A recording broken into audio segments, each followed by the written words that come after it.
Os 4 Evangelhos.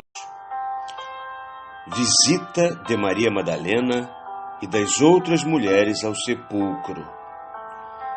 Segunda parte. Ainda não sois mais do que trabalhadores inábeis. Entretanto, trabalhais para a obra do futuro. Não desanimeis, porque sejam repelidos ou recebidos com zombarias e sarcasmos os vossos esforços. Caminhai sempre. Oferecei abrigo aos que se vejam despojados de suas crenças e sem saberem onde encontrar a esperança e as consolações. Apresentai-lhes o facho da frouxa claridade, que os ajudará a avançar para a luz, que não deixará após si sombra alguma. As aparições dos anjos ou espíritos a Maria Madalena e às outras mulheres, quando se deu o descolamento e o derribamento da pedra que vedava a entrada do sepulcro, e quando elas entraram neste, assim como a que só Maria Madalena viu, foram simples aparições visíveis e audíveis. Foram audíveis no sentido de que as mulheres desempenharam a função de médios videntes e audientes, a fim de escutarem o que pelos espíritos lhes fosse dito ou comunicado em cada uma daquelas aparições. As repetições e insistências empregadas pelos anjos no seu falar, antes que as mulheres tivessem entrado no sepulcro e depois que entraram, não devem ser de molde a vos surpreender. O terror que lhes causaram aqueles fenômenos tão repentinos e estranhos, o abalo do solo, que tomaram por um grande tremor de terra, o descolamento e o derribamento da pedra, as aparições sucessivas dos anjos, não as haviam lançado em grande consternação, numa perturbação profunda? Nessa situação cheia de emoções tão diversas para elas, que eram simples, ignorantes, ingênuas e amorosas, não se fazia necessário tranquilizá-las, consolá-las e gravar-lhes na memória o que tinham de relatar aos discípulos? Logo, depois de terem ouvido os 2 anjos, não saíram do sepulcro tomadas de medo e ao mesmo tempo de grande contentamento? Depois não fugiram espavoridas, aterrorizadas, sem nada dizerem a ninguém, tal o pavor de que se achavam possuídas? A primeira aparição de Jesus a Maria Madalena foi simplesmente visível e audível, mas não tangível. Maria não reconheceu de pronto a Jesus, porque este, no primeiro momento, não se lhe apresentou com o aspecto sob que ela até então o vira. Ele usara, para lhe falar, de uma voz que lhe era desconhecida. Em seguida, retomou a que Maria tantas vezes escutara e que, impressionando-a, a fez voltar-se de novo. Então, o mestre lhe mostrou o semblante que tinha habitualmente. Proibiu-lhe que o tocasse, porque só teria encontrado o vácuo, porquanto a aparência humana que diante dela estava era impalpável para o homem. Fenômenos são estes que se hão produzido em todos os tempos, de acordo com as leis da natureza, e que nada têm de surpreendentes. Os que já se iniciaram na ciência espírita sabem que mesmo os espíritos inferiores os podem produzir, tornando-se visíveis e audíveis a pessoas dotadas das faculdades mediúnicas de vidência e de audiência. Maria Madalena, já o dissemos, possuía essas faculdades. Procedendo assim, da primeira vez que apareceu a Maria, quis Jesus, poupando-a à perturbação e à surpresa, prepará-la para o reconhecer, para guardar a impressão do seu aspecto e conservar na memória a lembrança das palavras que cumpria fossem por ela repetidas. Sua segunda aparição às mulheres, aparição que a anterior a Maria Madalena preparara, foi uma aparição visível e tangível, e ainda audível. Jesus se lhes apresentou visível e tangível, tal qual elas o haviam conhecido, com a aparência da corporeidade humana, vestido como sempre o viram. Do mesmo modo que as aparências de pedra, de granizo e neve, de chuva, de quaisquer outras coisas da mesma natureza, têm para os médiuns o valor material do objeto ou do corpo representado, também o espírito, que quando se torna tangível em condições materiais, toma a aparência de uma criatura humana vestida, aparência necessária a lhe comprovar a identidade, dá às suas vestes o aspecto e a consistência da própria matéria, como faz com o corpo. Combinar os fluidos para que apresentem a forma e a cor dos estofos humanos não é mais difícil do que combinar os que constituem o corpo.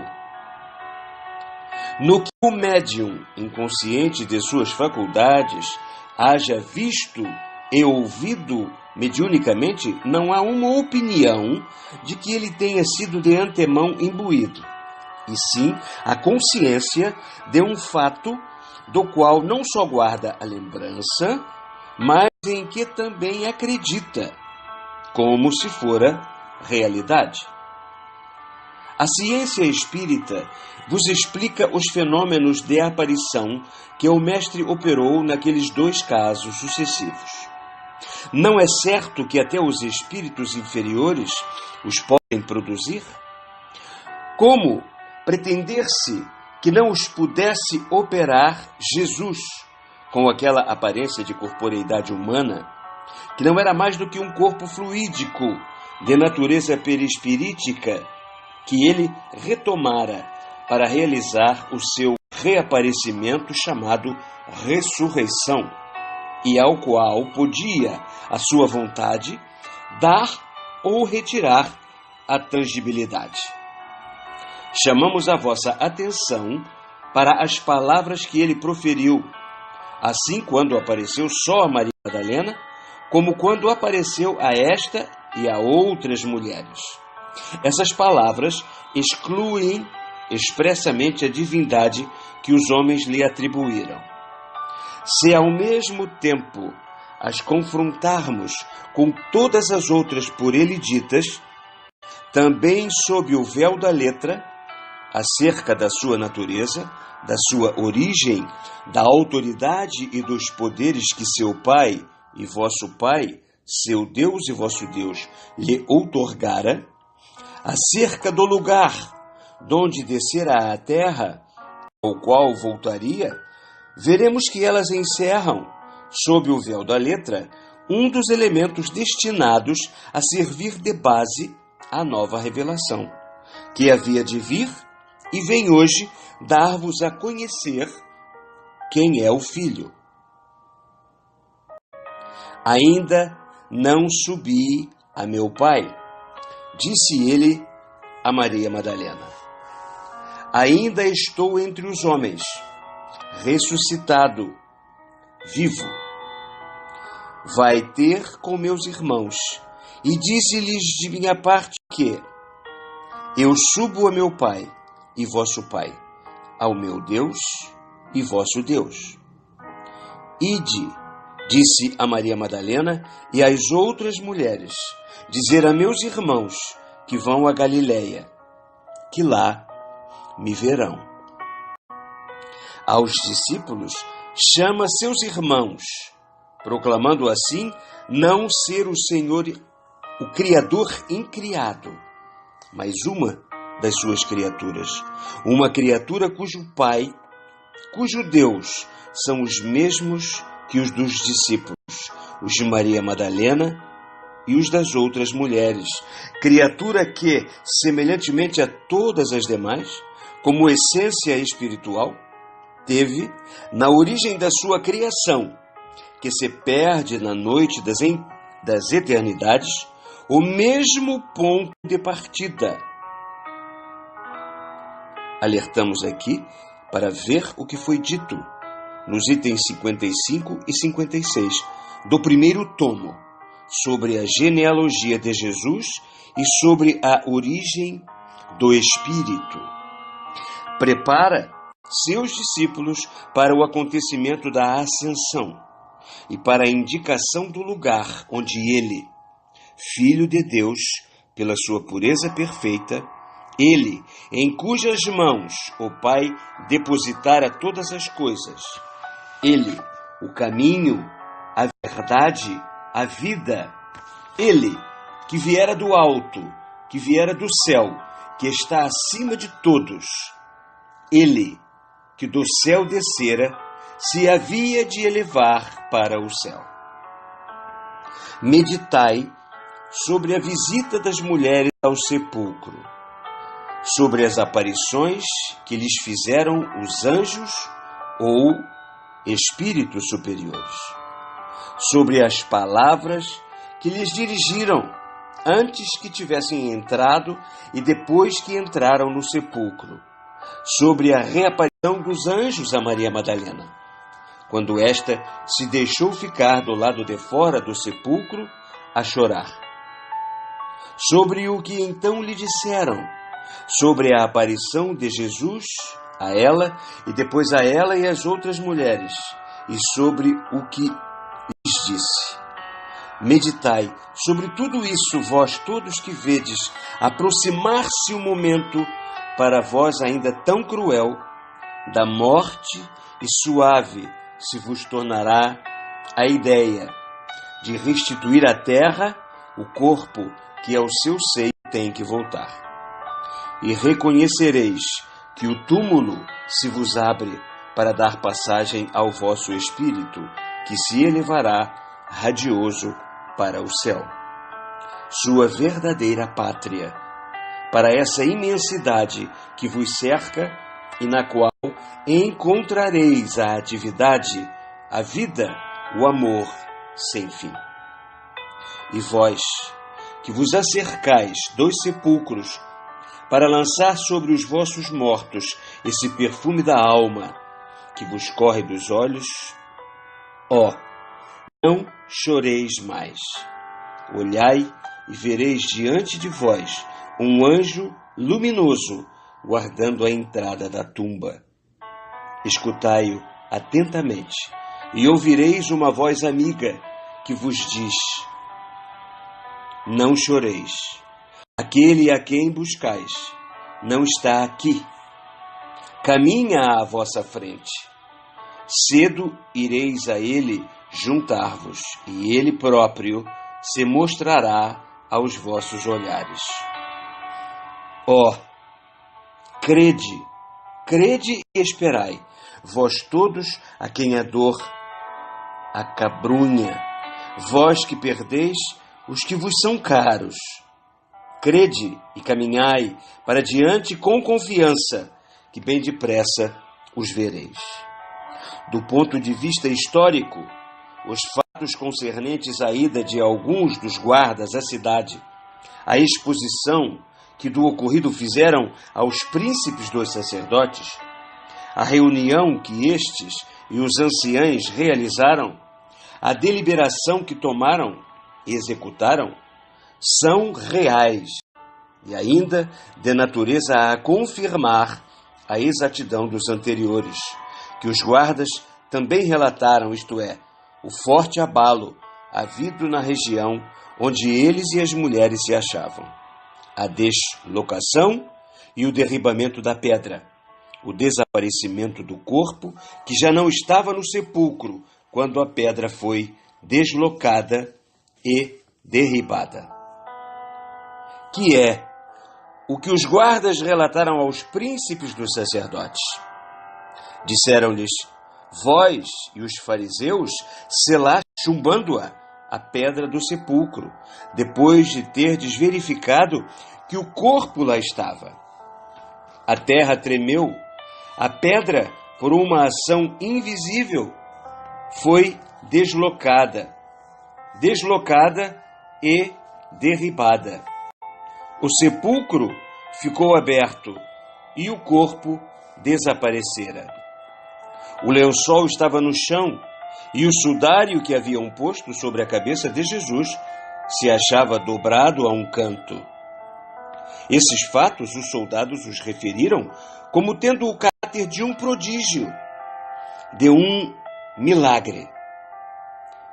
Observação: e não teriam ainda hoje para vós esse caráter?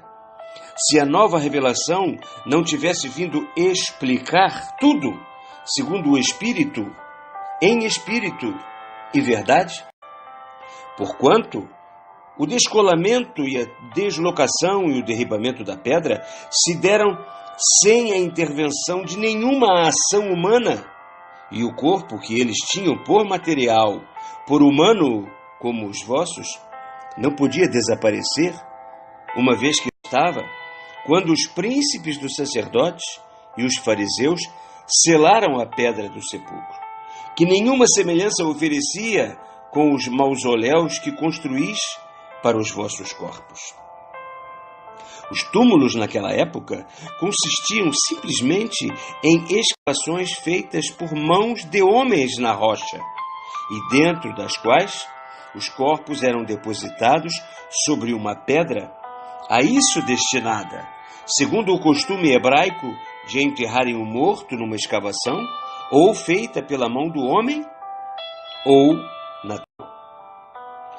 Se os príncipes dos sacerdotes e os anciães não se houvessem persuadido da veracidade da narrativa dos guardas e não estivessem amedrontados, em vez de lhes darem grande soma de dinheiro para lhes imporem silêncio, mais sensato fora acusá-los de velhacaria, de mentira, de traição. Não o fizeram porque o terror se apoderara deles. Assim, os que não tinham hesitado em derramar, eles, pelo menos, acreditavam que o haviam feito, o sangue do justo, não ousaram acusar os soldados. É que compreenderam que se responsabilizassem os guardas por aqueles fatos, dariam a estes muito maior publicidade. Preferiram então abafar aquela ocorrência que lhes era de tanta gravidade. De tanta gravidade, sim, porque justificava as palavras proféticas de Jesus e confirmava sua missão. Pilatos nenhuma providência tomou. Que importava ao tetrarca que o corpo de Jesus houvesse ou não desaparecido? Dissemos acima, em vez de darem aos soldados grande soma em dinheiro para lhes imporem silêncio, e preferiram então abafar aquela ocorrência que lhes era de tanta gravidade. Aos soldados não foi imposto que se abstivessem de dar publicidade ao fato, mas que, contraditando os boatos de ressurreição que podiam ser espalhados, a explicassem, dizendo que os discípulos tinham ido ao sepulcro durante a noite e roubado o corpo, enquanto eles dormiam. Semelhante alegação, mais fácil de imaginar do que de sustentar, não chega a ser uma impostura, porque se desmente a si mesmo pela sua absurdidade, como o deveis compreender. Dentro em pouco, explicar-nos-emos a tal respeito.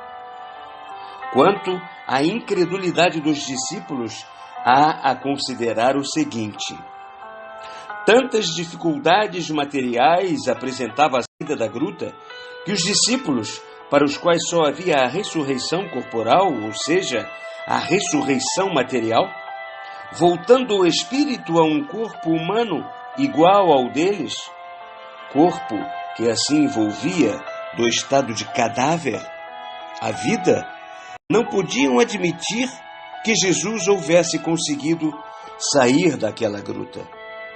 Consideraram, pois, a narrativa de Maria Madalena e das outras mulheres como uma fantasia de imaginação, e não lhes deram crédito quando, pela boca de Madalena, disseram que Jesus estava vivo e que o tinham visto.